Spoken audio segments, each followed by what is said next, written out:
Your neighbors are going to walk past your yard this season and freeze right where they stand. Not because you put in more hours than anyone else on the street. Not because you called in a professional landscaping team. Not because you dropped a small fortune on wooden planks and metal posts. They are going to stop because you made one intelligent choice today, and by next summer, your backyard will have completely disappeared from the view of every single person who used to see straight into it. What I am talking about is a living wall, a green, dense, towering natural barrier that local regulations cannot touch, that sustains itself, that looks 100 times more impressive than any fence you could ever construct, and that adds real, tangible value to your property. And right now, in this video, I am going to walk you through 9 specific trees that will make it happen. Stay with me until tree number 6, because that particular one is the tree most people never even consider.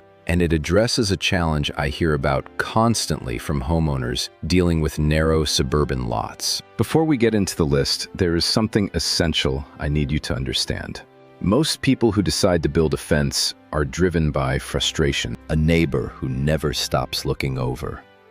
A road that became too loud and too busy. A backyard that once felt like a retreat and now feels like a display window. So they pick up the phone, call a contractor, and spend $3,000, $5,000, sometimes $8,000 on a wooden structure. And within 5 years, that same fence is tilting, splitting, rotting at the base, and demanding to be repainted or rebuilt from scratch. And even when it is brand new, the majority of those fences stop at 6 feet, because that is precisely where local ordinances draw the line. 6 feet is not nothing, but it is not real privacy either. Not the kind where you can sit outside on a quiet Saturday afternoon and genuinely feel like the rest of the world has ceased to exist. Here is what nobody at the lumber yard, the fencing company, or the big box home improvement store has ever told you. Living trees are almost universally exempt from those same height restrictions.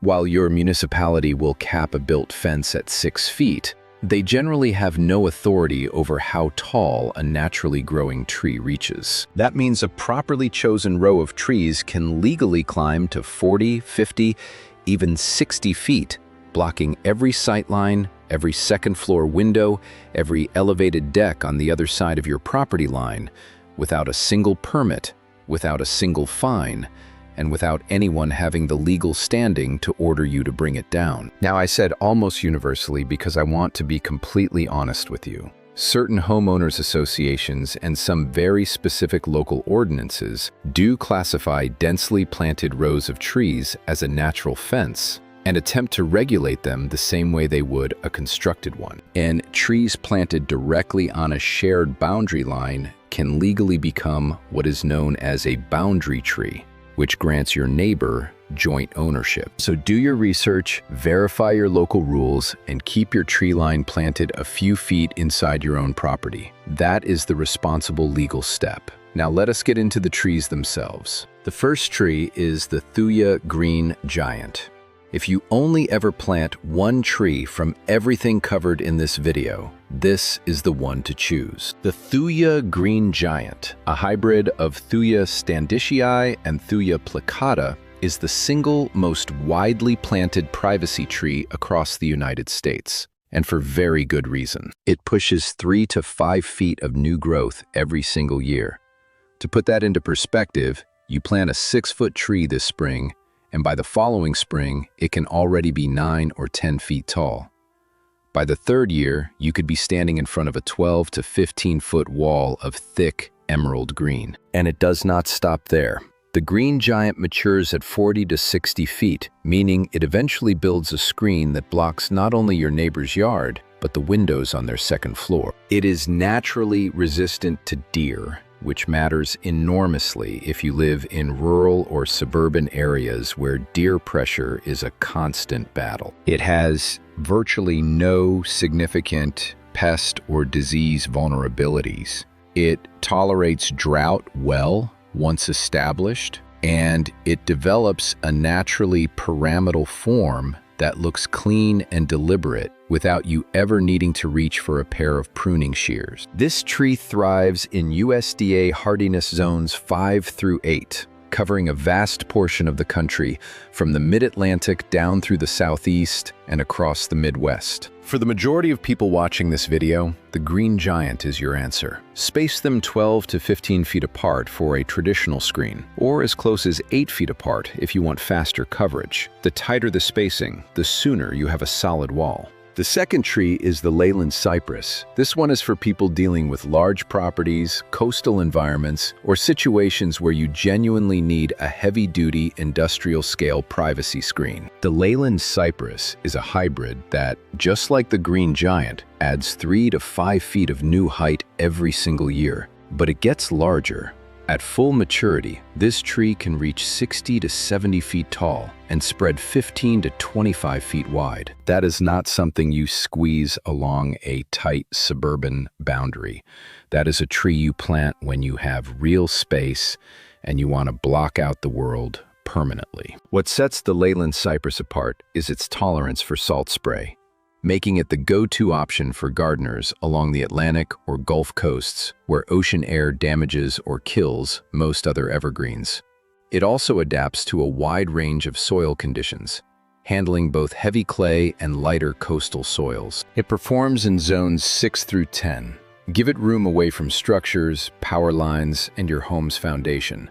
This is not a tree for small side yards, but if you have a large rural property, a generous suburban lot, or a coastal home where little else will establish itself, the Leyland Cypress will deliver exactly what you need. One thing worth being transparent about: the Leyland Cypress can develop certain fungal issues, such as ceridium canker, in very hot and humid climates when trees are under stress. The solution is straightforward. Do not crowd them, do not overwater, and ensure they have adequate air circulation. Give them the space their size demands, and they will reward you for decades. The third tree is the emerald green Arborvitae. Not every homeowner needs 60 feet of coverage, and not every yard has room for it. If you are working with a smaller lot, a narrow side yard, a tight strip between your driveway and your neighbor's fence, or a front yard where proportion matters, the emerald green Arborvitae is the tree built precisely for your situation. Its cultivar name is Thuja occidentalis smaragd, which is Danish for emerald, and it earns that name completely. The foliage is a deep, jewel-toned green that holds its color beautifully through winter, even in cold climates. It grows 1 to 2 feet per year, slower than the Green Giant, but it tops out at only 10 to 15 feet tall and 3 to 4 feet wide. What makes that significant is not just the compact size, it is the shape. The emerald green naturally develops a tight, graceful column that remains neat without constant trimming. You do not have to sculpt it. Nature already took care of that. Plant them 3 to 4 feet apart for a solid hedge, and within 3 to 4 years, you will have a clean, uniform wall of green that a landscape designer would charge you a considerable amount to replicate. It performs in USDA zones 3 through 8, giving it one of the widest cold hardiness ranges on this entire list. If you are in Minnesota, Wisconsin, or Michigan, this is a tree that will not waver in the face of your winters. Most garden centers do not stock this one in large quantities, which is unfortunate because it solves a very specific problem I hear about constantly. You need privacy quickly. You have a narrow property line, and you cannot afford to surrender 4 or 5 feet of yard depth to a thick hedge. That is exactly the scenario this cultivar was developed to address. It was bred specifically for tight suburban spaces, and the numbers are impressive. It grows to 15 to 20 feet at maturity while staying only 3 to 5 feet wide. That columnar profile means you get serious height and genuine coverage while giving up almost no usable yard space at all. Do not let the narrow footprint lead you to assume the privacy is compromised. The branching on this tree is dense, and the foliage is packed tightly enough that when spaced 4 to 5 feet apart, you get a solid visual barrier. It performs in USDA zones 4 through 8. If you cannot find it locally, check online nurseries that specialize in fast-growing screening trees because this one is absolutely worth the effort of tracking down. The fifth tree is the wax myrtle. This is one of the most underrated fast-growing screening plants in the American South, botanically known as Morella cerifera. It is a broadleaf evergreen rather than a needled conifer like the trees covered so far, and that distinction matters. The wax myrtle brings an entirely different texture to a privacy screen. Its leaves are glossy, lance-shaped, and aromatic, and when a breeze moves through them, the entire hedge releases a pleasant, bay-like fragrance. But here is the number that will capture your attention. Under favorable conditions, the wax myrtle can put on up to 5 feet of new growth in a single growing season. That is faster than nearly everything else on this list. It matures at 15 to 20 feet and tolerates aggressive pruning, meaning if it begins spreading beyond what you want, you can cut it back hard and it will recover without issue. It is also native to the southeastern United States, which means it is naturally adapted to the heat, the humidity, the sandy soils, and the wet conditions that overwhelm most imported evergreens. It performs in zones 7 through 11, making it ideal for gardeners in Florida, Georgia, the Carolinas, Louisiana, and Texas. Plant them 5 to 6 feet apart for a fast-closing screen, or give them more room and let them develop into a more naturalistic thicket. Either way, complete visual privacy is achievable within 2 growing seasons. That is not an exaggeration. I want to pause here for a moment because I get this question regularly and I want to address it directly. People ask where this kind of information actually comes from and whose results you can genuinely trust. Think honestly about where else you are getting this advice. Is it from the teenager behind the counter at your local garden center who read the label on the pot? Is it from a website trying to sell you something? Because nobody at your local nursery ever sat you down and explained that you can legally grow a 60-foot privacy screen without ever filing a permit. Nobody told you about the American pillar and why it matters for tight lots.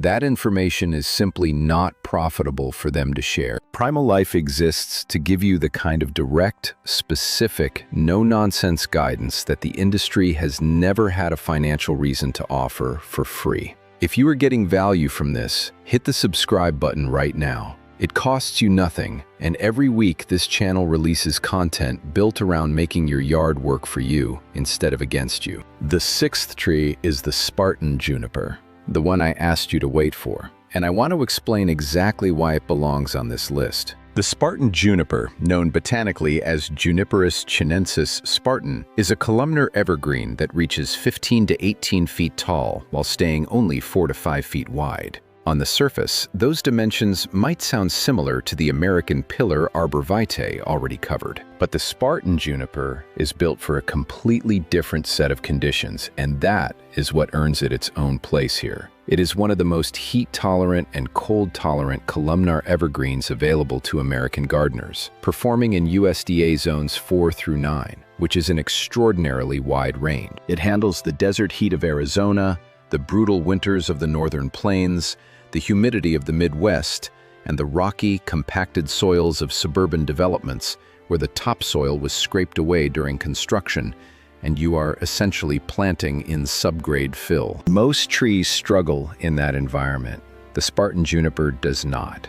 It establishes quickly, grows at a reliable pace, maintains its shape naturally, and requires almost no intervention once it is in the ground. It is also naturally deer-resistant, which for gardeners in the Mid-Atlantic, the Northeast, and rural areas across the Midwest is not a minor detail. Deer will walk right past a row of Spartan junipers and move on to something else. Space them 4 to 5 feet apart for a dense, narrow screen that claims minimal yard width while building meaningful height year after year. The seventh tree is the Nellie R. Stevens holly. This one does double duty in a way none of the other trees on this list can replicate. Technically classified as Ilex Nellie R. Stevens, it is a fast-growing broadleaf evergreen that adds 2 to 3 feet of new growth annually and matures somewhere between 15 and 25 feet tall.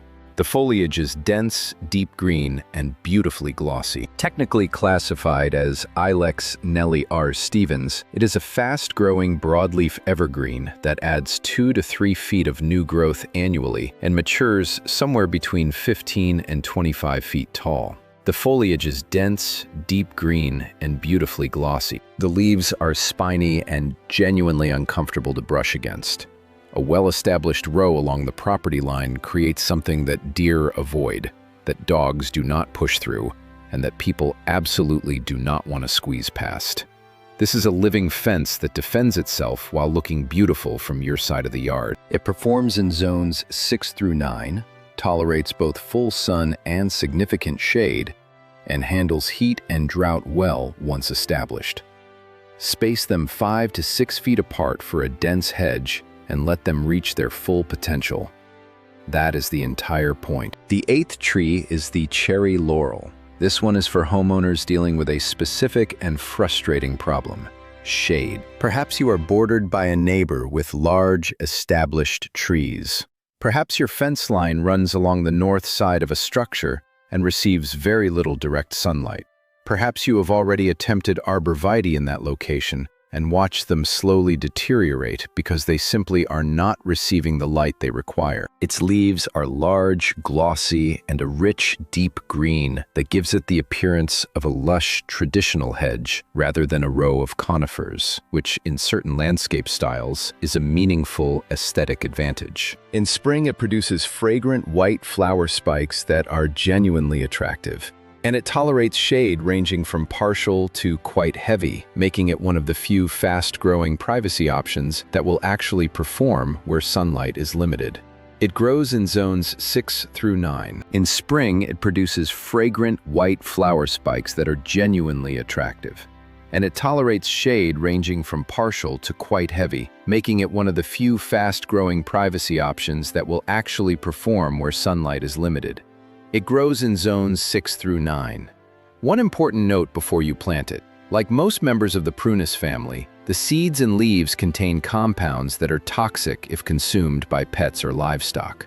That does not diminish its value as a privacy screen, but it is information you need if you have animals that graze or dogs that tend to chew on plants. The 9th and final tree is the Carolina Sapphire Cypress. I saved this one for last because it is genuinely unlike everything else on this list and different in a way I think many of you are going to respond to strongly. The Carolina Sapphire Cypress, classified as Cupressus arizonica variglabra, is not green. It is blue. A rich, cool, silvery blue that stands out against the surrounding landscape like nothing else, particularly when morning or late afternoon light strikes it at an angle. Planted in a row, these trees produce a privacy screen that looks like it was conceived by a landscape architect rather than installed by a homeowner. The visual impact is extraordinary, but the appearance is not even the most compelling quality this tree possesses.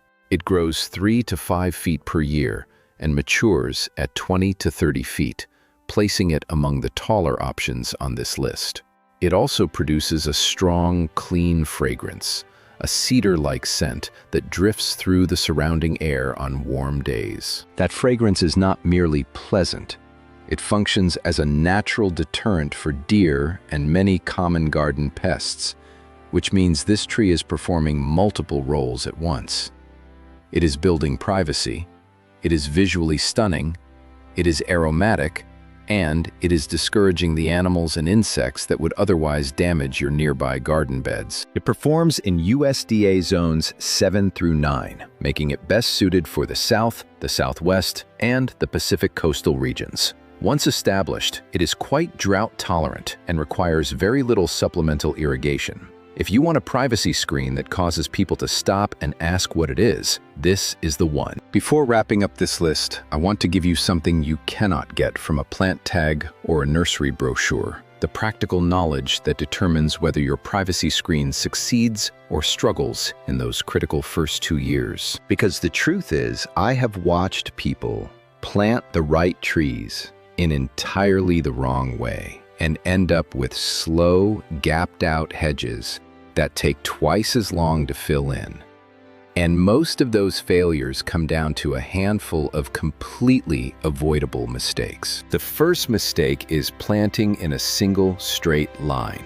Most people arrange their privacy trees in a simple row and then wonder why gaps are still visible 3 years later. There is a technique that changes everything, known as the staggered double row or zigzag method. Instead of planting in a single line, you plant 2 offset rows, with each tree in the back row positioned to fill the space between 2 trees in the front row. This layers the canopies together and closes visual gaps dramatically faster than single-file planting. On the subject of installation, there is another technique worth knowing: berming.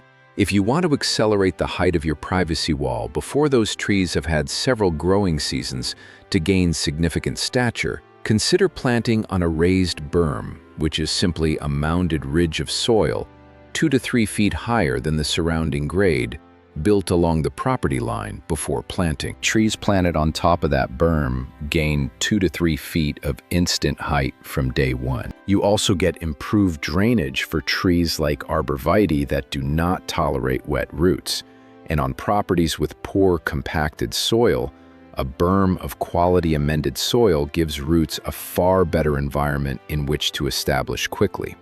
The combination of a staggered double row planted on a raised berm is, in my experience, the fastest path to a completely solid living privacy screen available to the average homeowner. The second mistake is shallow, rushed watering. The technique I recommend to everyone planting a new privacy hedge is called low and slow. Fast-growing evergreens do not simply need water.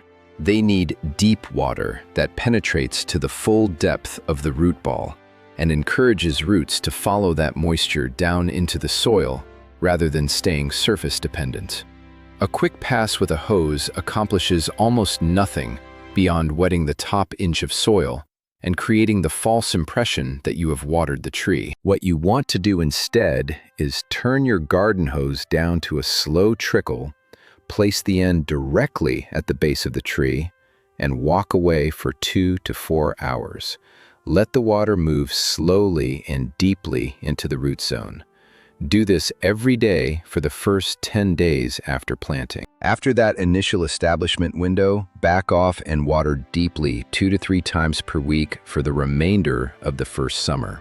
After the first full growing season, most of these trees will need very little supplemental water at all. But carrying them through that first summer with deep, consistent moisture is the single factor that determines whether your trees establish aggressively or sit dormant and struggle for 2 seasons. The third mistake is pruning into old wood. I regularly hear from homeowners who trim their Arborvitae or juniper hedge and now have permanent brown patches that have not recovered after 2 or 3 years. Here is exactly what is happening. Arborvitae, junipers, and most of the conifers on this list will only generate new growth from the actively growing green portions of their branches. The brown, woody interior, what arborists refer to as old wood, does not contain dormant buds capable of pushing new foliage. The rule is simple. Never cut past the green. Stay within the current season's growth when shaping. Light trimming is acceptable. Aggressive shearing into the interior is not. And for most of the trees on this list, you will rarely need to prune at all. The Green Giant, the Spartan Juniper, and the Nellie R. Stevens Holly are all naturally well-formed plants that prefer to be left alone. The fourth mistake is volcano mulching. This is one of those practices that looks like attentive gardening from a distance, but is quietly damaging trees everywhere. Volcano mulching means piling mulch up against the base of a tree in a cone shape, sometimes 6, 8, or 10 inches deep, right against the trunk.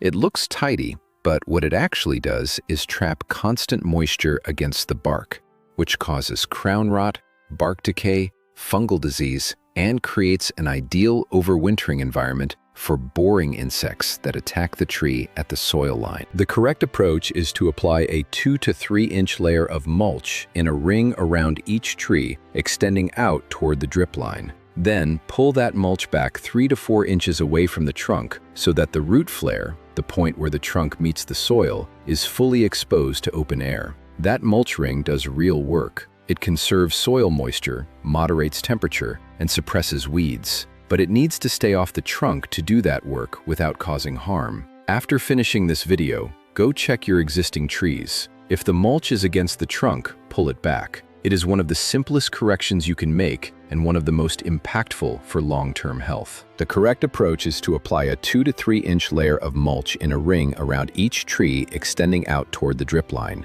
Then pull that mulch back 3 to 4 inches away from the trunk so that the root flare, the point where the trunk meets the soil, is fully exposed to open air.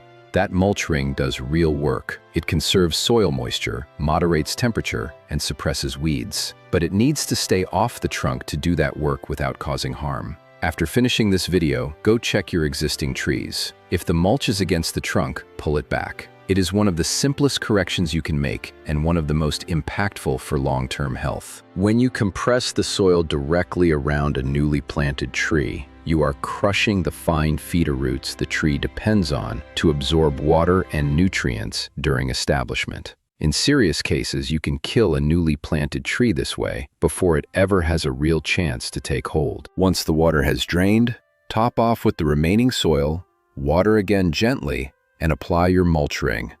The tree is secured without the roots being damaged, and it will begin establishing immediately. One more thing I want to address because I know someone watching this is thinking about hybrid willows. Those advertisements promise 6 to 10 feet of growth in a single year, and the trees do grow that fast. But what those ads never mention is what happens in years 3 through 10, when the root system, which is highly invasive and relentlessly seeks out water, finds your sewer line, infiltrates your septic system, wraps around your foundation drain, or lifts your driveway from underneath.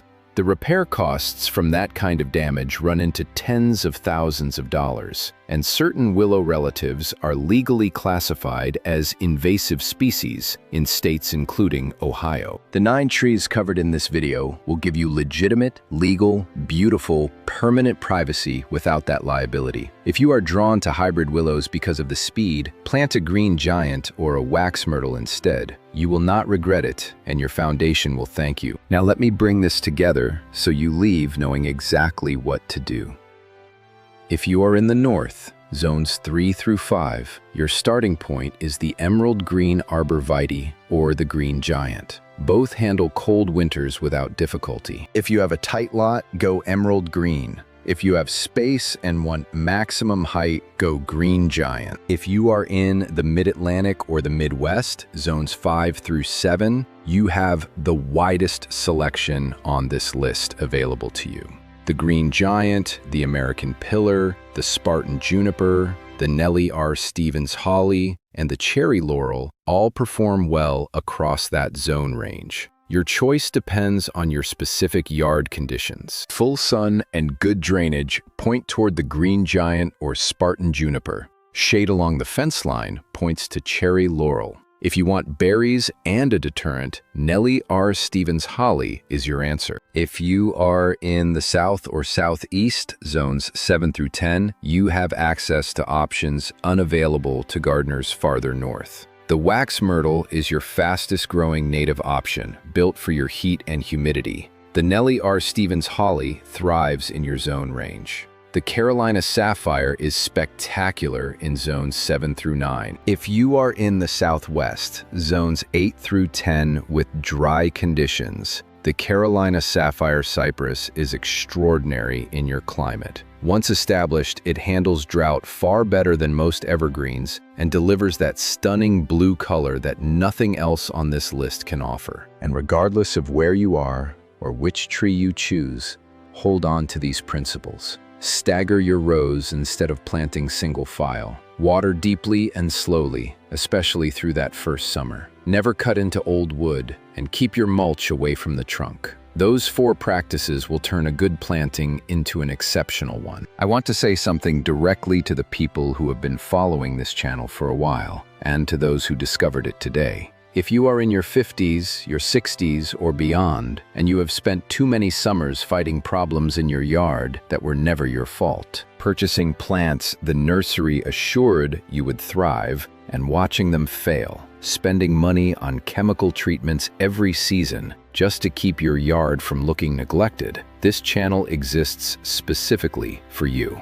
You have earned the right to sit in your own backyard without working harder than you should have to. You have put in the time. You deserve a yard that cooperates with you. Every video on this channel is built around that idea. The 9 trees covered today are not demanding, they are not temperamental, they do not need to be nursed once they are properly established. The green giant does not require fertilizer. The wax myrtle does not need constant attention through the summer. The Spartan juniper will hold its position through whatever your climate delivers, and return the following spring looking exactly as it did before. These are plants that reward patience and respond poorly to excessive intervention. Plant them correctly, water them through the first season, and they will build your privacy wall while you sit back and watch it develop year by year. That is what intelligent gardening looks like for people who have figured out what actually matters. Not working harder, but working smarter. Choosing the right plant for the right place, and then stepping back and letting it do its job. Now here is what I want from you before you close this video. Go to the comments section right now and tell me 2 things: your US state or your USDA hardiness zone, and which tree from this list you are planning to put in the ground this season. That comment takes 10 seconds to write. It helps me understand who is watching and where, and it shapes the future content I build around the specific conditions you are actually working with. I read every single one of those comments. They are how I know what to cover next. And do one more thing before you move on. Think of one person in your life right now, one neighbor, one friend, one family member, who has a yard situation that this information could genuinely help. Someone dealing with an intrusive neighbor, a noisy road, a yard that feels uncomfortably exposed. Share this video with them right now before you forget. The information here could permanently change the way they think about their outdoor space. It costs you nothing to share it, and it could save them years of frustration and thousands of dollars in fence construction costs that will never provide the height or longevity of a living tree. This channel is free. It is here every single week. It is built for people who want real, experience-based information rather than garden center upselling or watered-down generic advice that applies to everyone and helps no one. Subscribe if you have not yet done so. Hit the notification bell so you know when new content goes live, and go get those trees in the ground.